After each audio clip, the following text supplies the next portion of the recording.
Has the spring break crackdown helped or hurt Miami Beach? Let's talk about it. How's everybody doing? My name is Anthony Brian Logan, and today I bring you an update on the spring break crackdown from Miami Beach, Florida. Has it helped the city? Has it hurt the city? Is it somewhere in between? What's going on? Now, I've covered the initial story already in the previous video where I'm talking about the cringe breakup video, talking about, oh, it's not me, it's you, all this and that and the third. And they were trying to keep a certain demographic out of Miami Beach because last year and the year before that, and maybe the year before that, they caused all kind of crime and violence and vandalism and just a bunch of problems. So they have done quite a few things this year to keep the ne'er-do-wells, the problem seekers out of Miami Beach. Now, as I predicted in my previous video, they may have done a little bit too much to the point where it affected regular tourism. Places like Miami Beach, Virginia Beach, where I grew up, these places depend on tourism. You don't want to have bad tourists, but if you have no tourists, you got a problem. What they did here, before I get to the video, what they did here is like a pill, right? This pill is administered to get rid of one ailment.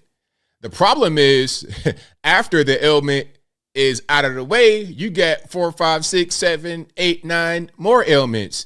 That sounds like something else they try to put on as it didn't even work, but different story. I digress. The point is, I think maybe what they did here worked, but it worked a little bit too well, and it may have affected the city in a negative way. Now, before I go any further, let's go ahead and get into it. If you want to see this video in full without my commentary, link as always will be in the description. If you're on IG, visit the link in the bio, go to the corresponding article on the website. But without further ado, let's go ahead and roll it. This morning, spring break, Miami Beach, and peaceful, all in the same sentence. We've actually been surprised with how calm everything's been. That's something we haven't been able to say in years. Did you think it was going to be a crush of people off of Ocean Drive? Yeah, like it regularly be when we come. I seen more police than people. To really get the full picture, it might help to see the beach from above. More police than people is a crazy statement to make. Now, look, you see this frame difference right here? I guess the one above is this year, 2024. The one below is probably 2023. And you can see the difference already, even without going to the next frame completely. Compared to recent years, when unruly crowds and fatal shootings led to states of emergency, darkening the sun-soaked celebrations. This year, though, authorities cracking down to protect families and partiers alike. When you look around, what are you seeing today? A lot of police officers. And barricades. But very friendly, smiling police officers. They're ready if anything happens. Police making more than 140 arrests so far, utilizing DUI checkpoints and barricades to block parking. Now, that's kind of crazy. I mean, the barricades and the DUI checkpoints. I saw one video of the entrance to Miami Beach going down to one lane, and then you had to go very slow through a license plate reader. So every vehicle that entered South Beach, I think, or Miami Beach, either one, same thing, when they're going through this one lane, they're reading your license plate to see exactly who you are or what car is registered to who. It may not be your car. It could be a rental. It could be his friend's car or whatever, but they're trying to do all kinds of things to keep the security very tight. Which you'll see in front of Tracy Ravel's store, The Baked Bear, on nearby Washington Avenue. To know that our sales are down from the previous week pre-spring break, that's a huge impact for me. This one is the pistachio. Ravel is grateful for the safety measures, but says the restrictions are eating into her profit. See, that's what I was talking about. Okay, she likes how safe it is, but at the same time, now we got profit margins being driven down because of the need for the safety.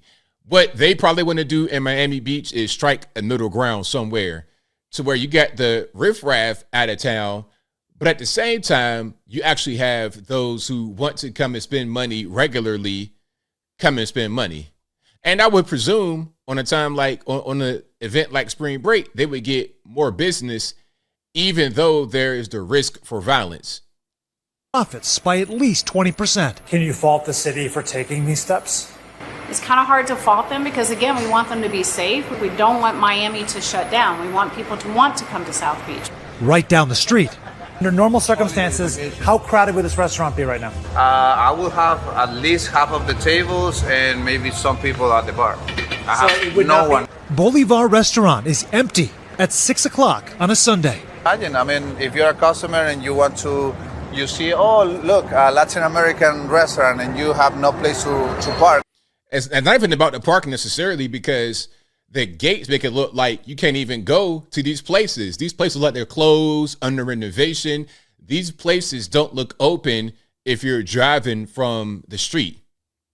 And then it's like, okay, you're driving from the street. How do you even get through all of this stuff?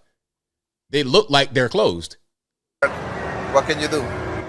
So this right here is devastating for business. Yeah, this is devastation for us. The upshot for the city and South Florida is that order is being restored. I think that with the barricades and just the police presence is making everybody feel a little bit more comfortable. In a place that's traditionally been a spring break haven for rowdy college students. Now, as millions again flock here to unwind, it's partying with parameters. If you abide by the rules, you'll have a great time. If you break the rules, we will deal with you accordingly. Now, this is what I would do. Again, going back to my previous video, I would just price the people out that would come here and cause problems. The riffraff, the ne'er-do-wells, make the hotel rooms on the low end, 400 per night, 500 per night, up to 1,000, 2,000, or whatever it is. It's already expensive to stay down on South Beach, Miami Beach. It's already expensive. So just make it more expensive. Make the parking expensive, the hotel rooms expensive. Do that. The barricades and all that kind of stuff, I don't think is a good idea. But if you just make it more expensive, then you'll strike a balance. You won't have a big drop. You'll have an increase in tourism because it's spring break. It's like the beginning of the sun and fun season down in Florida. You'll have the tourism increase for that, but a decrease because of the price. So you'll hit a nice middle point to where you won't lose revenue and you might make some revenue. Even if it is more expensive, that's probably going to be the best way to go about it. And of course, if you can't get a hotel room for $50, $75, I'm talking about anywhere in the perimeter. So not just on South Beach, but all the way out into the mainland, having hotel rooms that are very expensive, that's going to drive down the riffraff. Sam, it was interesting there to see the effect that this is having on businesses in Miami. This crackdown, though, how long do we expect it to last? So it should be noted, Craig, that a lot of businesses are in support of these measures, certainly for the safety components. As far as how much longer this is going to go on, the enhanced parking restrictions, like these barricades, are going from Thursday through Sunday chunks for the next couple of weekends. And then we're also looking at a situation where all the parking garages in South Beach are closed for next weekend as well. Most of the other measures through the rest of March. Governor DeSantis here also saying he sent out some 140 patrollers, state troopers all throughout Florida, 60 here in South Florida. But the breakup has been successful so far, as we have not heard any reports of violence or shootings. And of course, What are those birds in the background? I mean, I'm listening to what he's saying about what DeSantis said in the crackdown and the lack of shootings and things of this nature. But what animals am I hearing going completely off in the background? Are these spring break animals? What's happening? is the best news we could be delivering. All right. Back to you. Sam Brockforce there in Miami Beach. Thank you, Sam. I'm sure it kills him to lose that business, Yeah. but drastic measures that it gotten to the point of no return. That's why you can't have nice things. No, exactly. So there we go. That's what's happening out there in Miami, Miami Beach, South Florida, because of all the crime and the violence from previous years during spring break. They have gone through some extreme measures to crack down on that, but it's pros and cons to that. Okay, what are the pros of what they're doing as I close? The pros, you're not going to have as much crime, if any crime at all. The shootings and the general chaos and lawlessness from large swaths of these young people with no money, a lot of them criminals from other parts of the country. Since you reduce the size of the crowds and the types of crowds, you're going to have fewer of the bad incidents. A lot of fewer. The bad side is you also, it's like it's like dropping the nuke. Okay, you got the bad guys, but you got quite a few good guys as well. The businesses empty on a Sunday, 6 p.m., One spot said we lost 20% of our revenue from normal. On the spring break, that same business that said we lost 20% of our revenue from what we would normally get, like the previous week, off spring break, they probably would get a big increase on spring break, even through the violence and the things that could be happening. So again, you want to strike a middle ground. I think they probably went a little bit overboard here, just a tad bit overboard. Some of the barriers and the extra stuff, all they really needed, in my opinion, as I close for real, was the increased police presence. That's the first thing. But beyond that, just to have the more expensive hotel rooms and parking and closed garages, that'd kind of cut down on it. The barricades and the barriers and the one lane going in the South Beach, that might have been a little extreme. License plate readers, I mean, I think that just might be a tad bit too much, and that's probably causing the loss of revenue for these businesses. And I think I'll leave that right there for now. And what say you? What do you think about what they're doing in Miami Beach, South Florida for spring break? You think it's a little bit too much, just enough? What would you do if you could be the mayor, the governor of Miami Beach, South Beach, Florida? Whatever your thoughts are, let me know in the comments below. You guys know where I'm at. I understand why they're doing it, because you don't want to have repeats of previous years.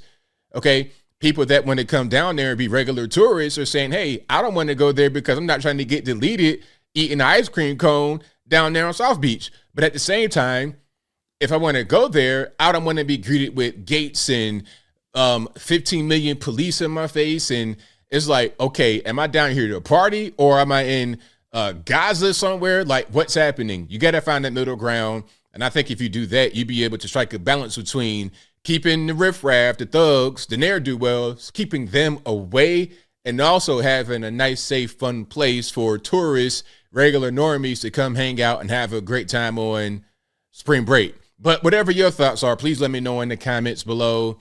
And that's all I got to say for this video. If you like what you heard, please comment, rate, share, and subscribe. Peace.